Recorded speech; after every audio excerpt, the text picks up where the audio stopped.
Shalom, shalom, que la grâce du Seigneur soit avec nous tous. J'espère que vous allez bien. Aujourd'hui, nous allons partager une histoire passionnante dans la Bible qui se trouve dans 1 Samuel chapitre 1. Il s'agit d'un homme qui s'appelait Elkana et qui avait deux femmes. L'une d'elles s'appelait Pénina et l'autre Anne. Et qu'est-ce qui s'est produit? Pénina a pu avoir des enfants de son mari, mais Anne n'en avait pas. Pénina se moquait chaque fois d'Anne, lui demandait de se révolter. C'était devenu pour elle sujet de moquerie par rapport à la première femme de leur mari commun, Elkana. Et qu'est-ce qui s'est produit? Anne n'en pouvait plus, malgré les encouragements de son mari. Son mari lui disait même: mais pourquoi pleures-tu? Pourquoi tu es triste? Pourquoi es-tu toujours avec cet air morose? Est-ce que je ne vaux pas pour toi plus que 10 fils? Son mari l'aimait tellement qu'il lui donnait toujours plus de choses que l'autre femme, Pénina. Malgré ça, elle n'était pas satisfaite. Elle trouvait toujours que, bon, là, tant qu'elle n'a pas ce qu'elle désire, tant qu'elle n'a pas son enfant, elle ne peut pas être heureuse. Elle ne peut pas. Donc, elle pleurait sans cesse.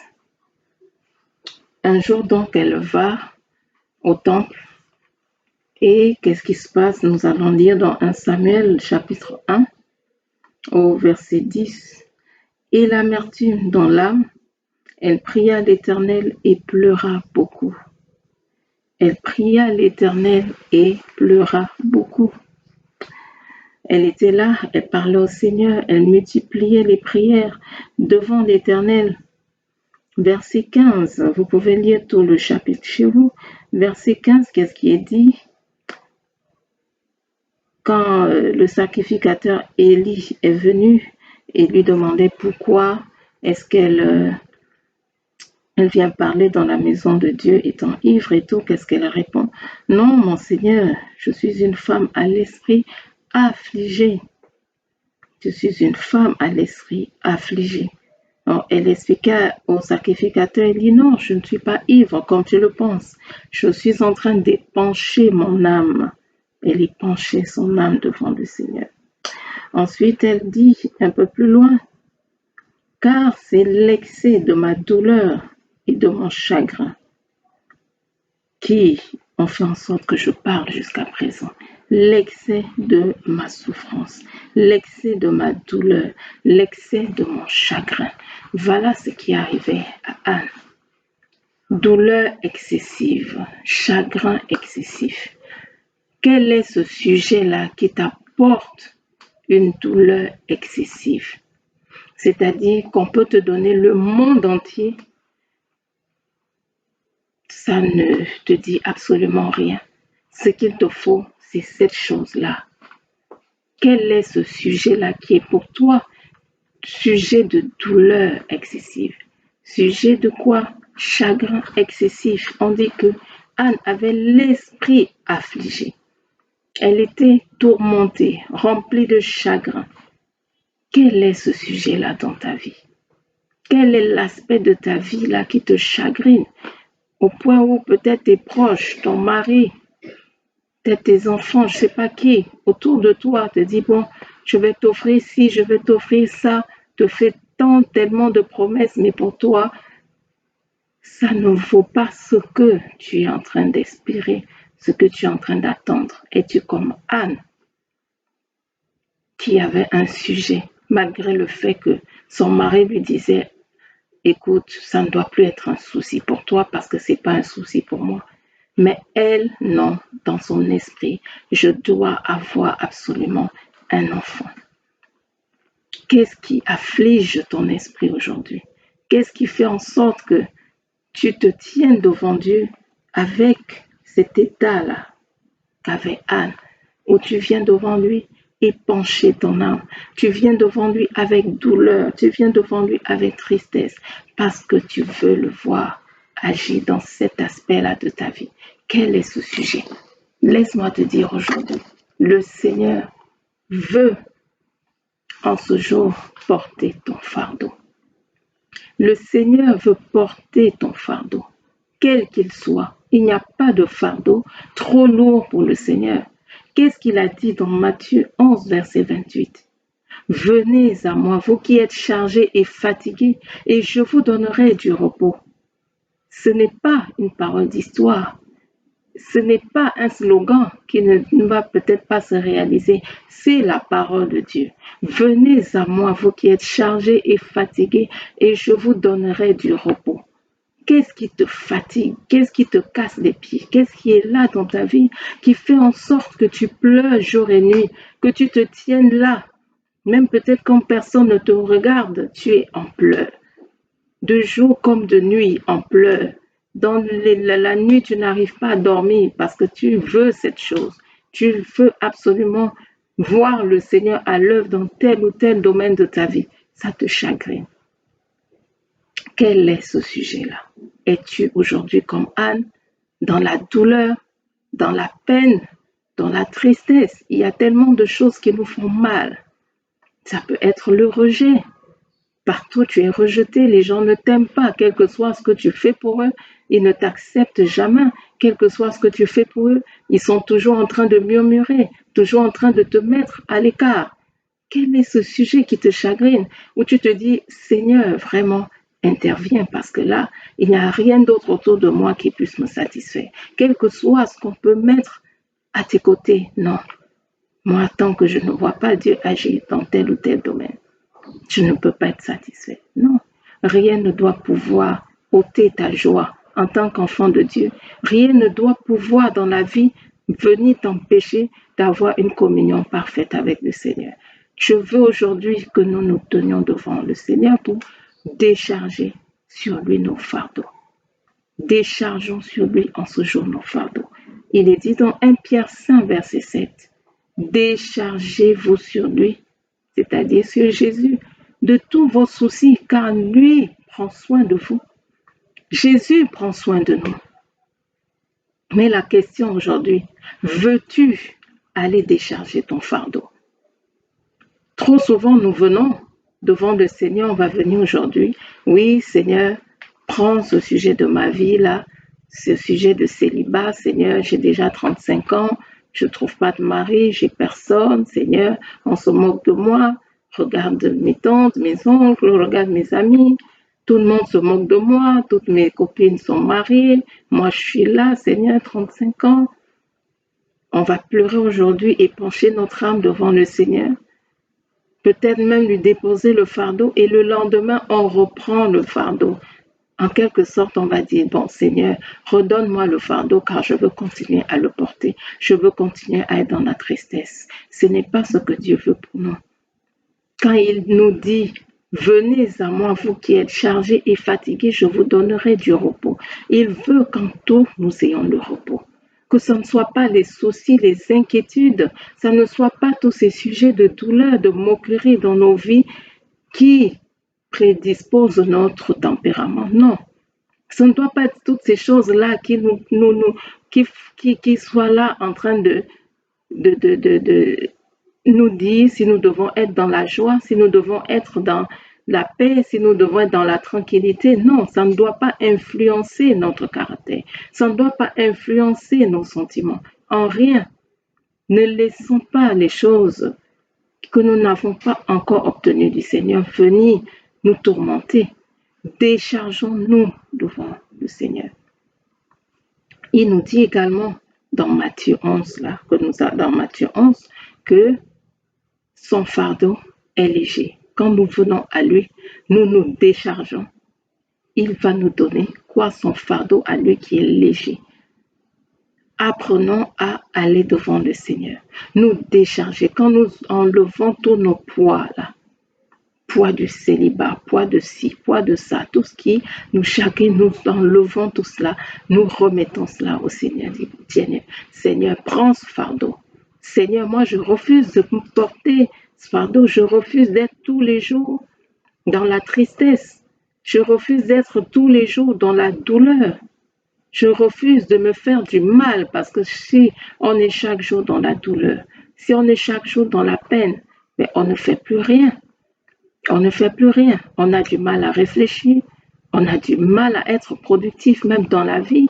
On ne peut rien faire de bon parce que ce sont ces fardeaux-là qui remplissent nos pensées à longueur de journée. Ce n'est pas ce que Dieu a prévu pour nous. Son fardeau est léger afin que quel que soit ce que nous vivons, quel que soit ce qui peut nous arriver, que ne soient pas ces choses-là qui nous influencent. Parfois, ça influence même nos paroles. Nous répondons mal aux gens. Parfois, ça influence nos sentiments. Nous commençons maintenant à refuser d'aimer parce qu'on a déjà été trahi trop de fois. Bon, je ne veux plus aimer. Oh, je ne veux plus m'ouvrir à tel parce qu'on m'a déjà trahi. Oh, je ne veux plus faire telle ou telle chose parce que j'ai déjà eu des conséquences. Non, tous les fardeaux, nous devons les poser maintenant dans les mains du Seigneur. Toi qui m'écoutes en ce jour, veux-tu amener tes fardeaux au Seigneur? Veux-tu apporter ces fardeaux-là? Veux-tu ce matin, en ce jour, déposer tes fardeaux afin que Jésus les porte et qu'il te donne sa paix? Que Jésus les porte et qu'il te donne sa joie. Sa paix ne peut pas être achetée. Jésus nous donne sa paix gratuitement. Sa paix qui surpasse toute intelligence. La paix que le monde ne peut pas donner. La paix qui ne s'achète pas. Quand Jésus nous donne sa paix, il nous la donne gratuitement. Cette paix-là que rien ne peut remplacer. Tout l'or du monde, ça ne peut pas remplacer la paix que Dieu donne. Si l'argent pouvait donner la paix, on n'entendrait pas souvent que des grands stars, des personnes qui sont pourtant nantis, se suicident ou ôtent la vie parce que remplis de fardeaux, de soucis. Ce n'est pas l'argent qui donne la paix, mais c'est quand le prince de la paix vient dans nos vies. Quand le prince de la paix décide qu'il va prendre nos fardeaux, qu'il prend, qu'il ôte, quand nous allons auprès de lui déposer tous ces fardeaux-là, qu'est-ce qui se produit? Il les prend. Jésus aujourd'hui veut te donner du repos. Est-ce que tu le veux? Est-ce que tu le veux dans ton problème-là? Jésus veut te donner du repos. Que tu ne sois pas là à ressasser ça jour et nuit. Ressasser jour et nuit, finalement murmurer contre Dieu, à te dire, oh Seigneur, tu m'as oublié. Oh Seigneur, tu penses pas à moi. Seigneur, tu m'exauces pas. Seigneur, tu exauces tel et moi non. Non. Oublies-tu que Jésus est le Dieu qui maîtrise les temps et les circonstances? Jésus maîtrise les temps et les circonstances. Il n'est jamais en retard. Jésus est le seul qui rattrape le temps. Qui rattrape le temps, c'est le seul. Mais toi, veux-tu apporter ce fardeau-là? Parfois, on se dit, ben, j'ai pas fait d'études, comment je vais me débrouiller demain? Comment je vais pouvoir travailler? Comment je vais pouvoir nourrir ma famille? Non, même ceux qui n'ont pas fait des études, Jésus parvient à rattraper le temps. Jésus parvient à leur donner une raison de vivre. Jésus parvient à agir afin qu'ils puissent se réaliser sur cette terre. J'ai connu des personnes qui, sans diplôme, se sont retrouvées avec des sociétés, avec des entreprises. Jésus seul peut accomplir cela, te donner une raison de vivre. Mais toi, veux-tu aujourd'hui lui apporter ton fardeau? Je t'encourage. Viens aujourd'hui déposer ton fardeau. Jésus est celui qui restaure les années que les sauterelles ont dévorées. Toutes ces années-là que tu penses avoir perdues. Non, tout ne se fait pas au hasard sur cette terre. Tu penses avoir perdu ces années-là, mais Jésus est le seul qui pourra te faire rattraper le temps perdu, qui pourra te restaurer toutes tes années que les sauterelles ont dévorées. On voit des femmes aujourd'hui à 55 ans, ménopausées, concevoir, accoucher. Qui peut faire cela si ce n'est le grand Dieu? Qui peut faire cela si ce n'est le roi des rois, le Seigneur des seigneurs? Mais aujourd'hui, ta vie entre les mains du Seigneur.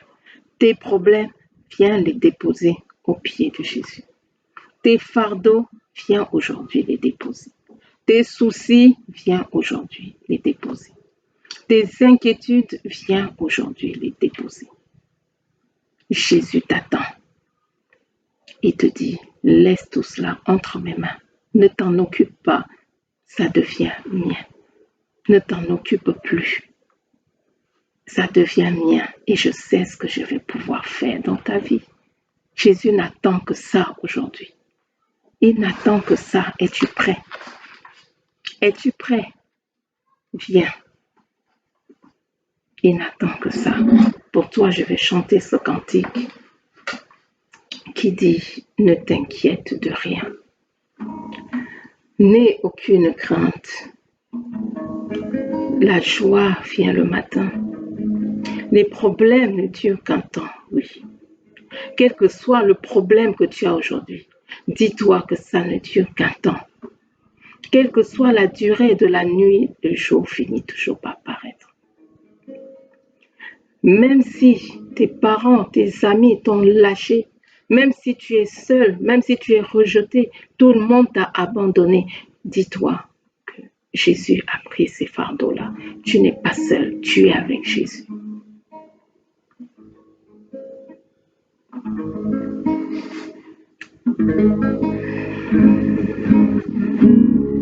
Merci Seigneur.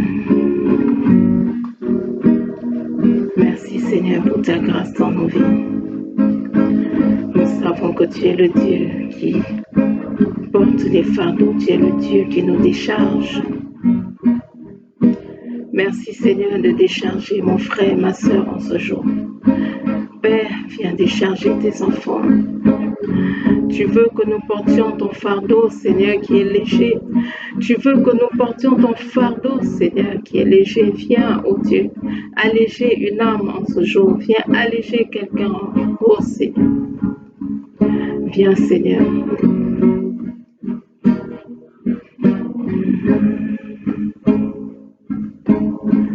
Ne t'inquiète de rien et n'aie aucune crainte. La joie vient le matin, les épreuves ne durent qu'un temps.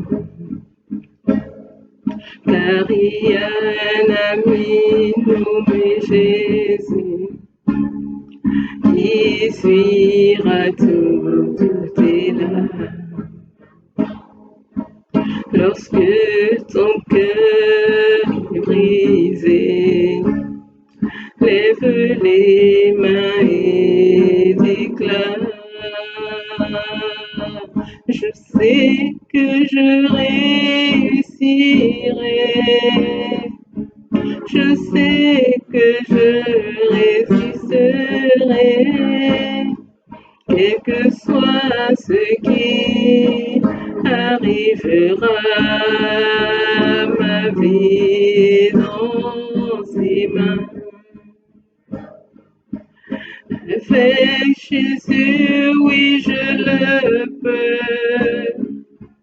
Avec lui, je résisterai, quel que soit ce qui arrivera. Ma vie est dans ses mains. Lorsque les épreuves semblent avoir le dessus, parents et amis sont très très loin de toi. Souviens-toi de ton ami Jésus, il essuiera toutes tes larmes. Lorsque ton cœur est brisé, lève les mains et déclare: je sais que je réussirai. Je sais que je résisterai, quel que soit ce qui arrivera. Ma vie est dans ses mains. Avec Jésus, oui, je le peux.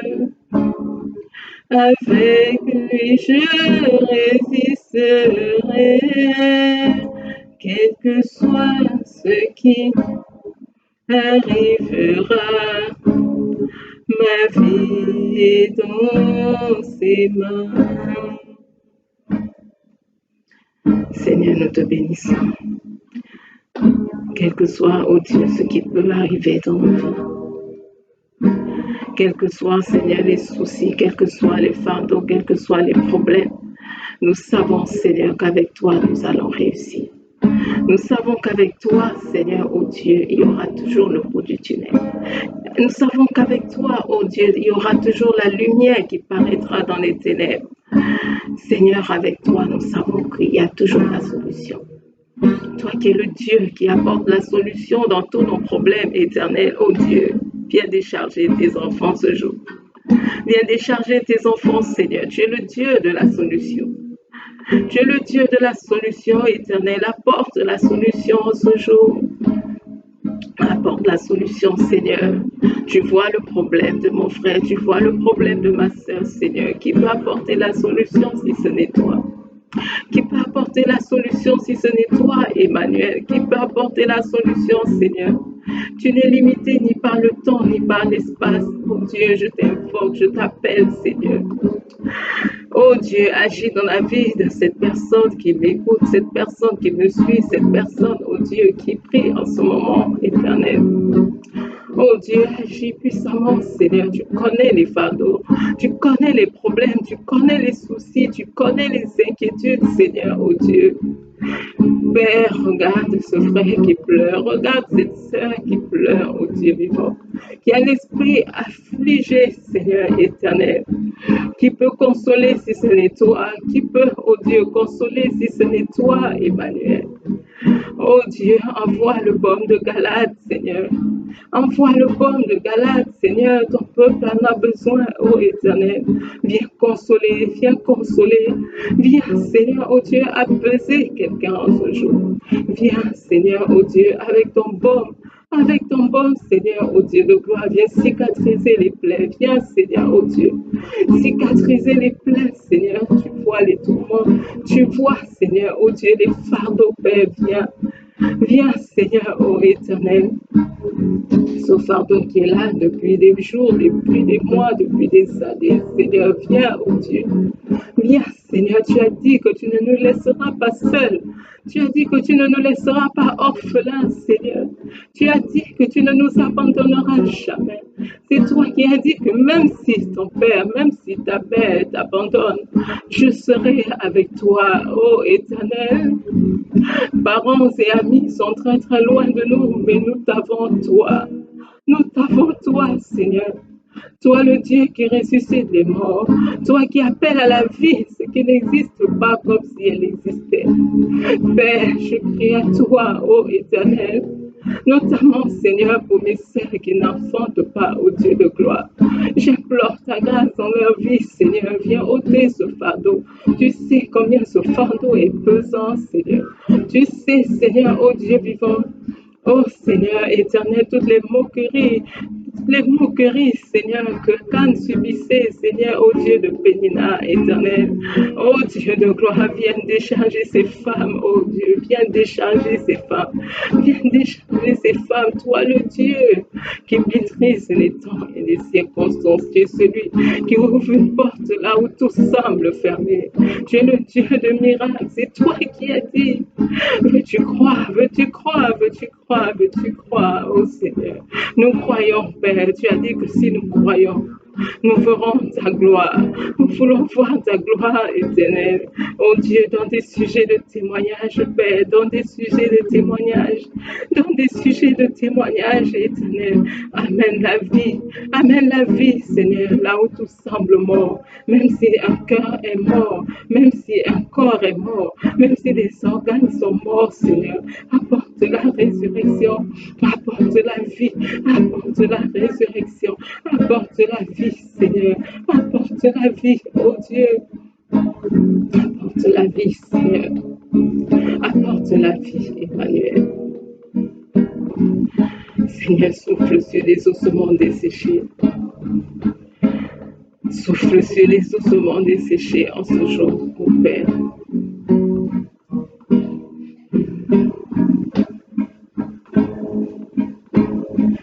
Ne t'inquiète de rien. Il n'est aucune crainte. La joie vient le matin. Les épreuves ne durent qu'un temps. Car il y a un ami nommé Jésus qui suivra toutes tes larmes.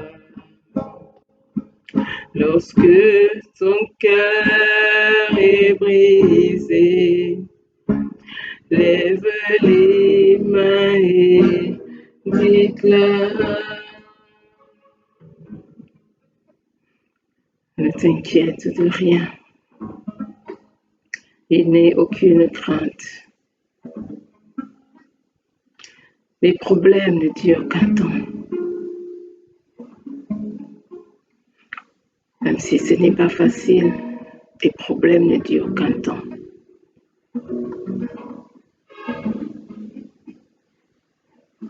Les problèmes ne durent qu'un temps. Et Jésus est là pour mettre un terme à ton problème. Alléluia. Que le nom du Seigneur soit béni. J'espère que vous avez été également bénis par ces moments de prière, ces moments d'exhortation, de parole. À une très prochaine vidéo. Shalom.